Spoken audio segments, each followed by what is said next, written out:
ಅರಳಿ ಮರದ ಮೂಲಕ ಆಕಾಶಯಾನ ಇದೊಂದು ಪ್ರಾಚೀನ ರಹಸ್ಯ ವಿದ್ಯೆ. ಬನ್ನಿ ಇದರ ಬಗ್ಗೆ ತಿಳಿಯೋಣ. ಒಂದು ಮರಕ್ಕೆ ಆಕಾಶದಲ್ಲಿ ಹಾರೋಕೆ ಆಜ್ಞೆ ಮಾಡ್ಬೋದಾ? ಛತ್ತೀಸ್ಗಢದ ಒಂದು ಸಂಪ್ರದಾಯ ಪ್ರಕಾರ ಇದು ಸಾಧ್ಯವಂತೆ. ಇದನ್ನ ಡಾಯನ್ ವಿದ್ಯೆ ಅಂತ ಕರೀತಾರೆ.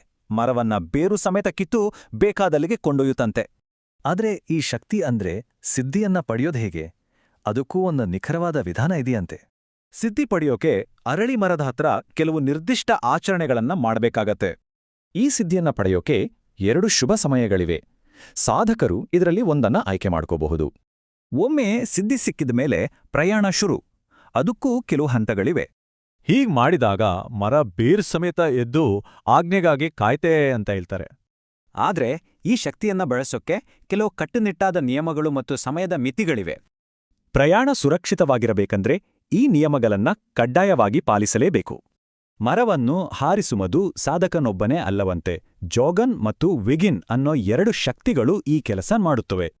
ಹಾಗಾಗಿ ಆ ಶಕ್ತಿಗಳನ್ನ ಸಮಾಧಾನಪಡಿಸಲು ಬಲಿ ಅಥವಾ ನೈವೇದ್ಯವನ್ನ ಅರ್ಪಿಸೋದು ಕಡ್ಡಾಯ. ಆದ್ರೆ ಸಾತ್ವಿಕ ಮಾರ್ಗದವರಿಗೂ ಒಂದು ಅವಕಾಶವಿದೆ. ಅವರು ಪರ್ಯಾಯ ನೈವೇದ್ಯ ಅರ್ಪಿಸಲು ಅನುಮತಿ ಕೇಳಬಹುದು. ಆದರೆ ಎಲ್ಲಕ್ಕಿಂತ ಮುಖ್ಯವಾಗಿ ಈ ವಿದ್ಯೆಗೆ ಗುರುವಿನ ಮಾರ್ಗದರ್ಶನ ಬೇಕೇ ಬೇಕು. ಇಲ್ಲದಿದ್ರೆ ತುಂಬಾ ಅಪಾಯಕಾರಿ. ಯಾಕಂದ್ರೆ ಗುರುವಿನ ರಕ್ಷಣೆ ಇಲ್ಲದೆ ಹೋದ್ರೆ ಮರ ಸಾಧಕನ ಮಾತನ್ನೇ ಕೇಳದೆ ಎಲ್ಲೆಲ್ಲೋ ಹಾರಿ ಹೋಗುವ ಅಪಾಯ ಇರುತ್ತೆ. ಡಾಯನ್ ವಿದ್ಯೆಯ ಈ ಕಥೆ ನಮ್ಮ ಪ್ರಾಚೀನ ಜ್ಞಾನದಲ್ಲಿ ಅಡಗಿರಬಹುದಾದ ರಹಸ್ಯಗಳ ಬಗ್ಗೆ ಯೋಚಿಸುವಂತೆ ಮಾಡುತ್ತೆ.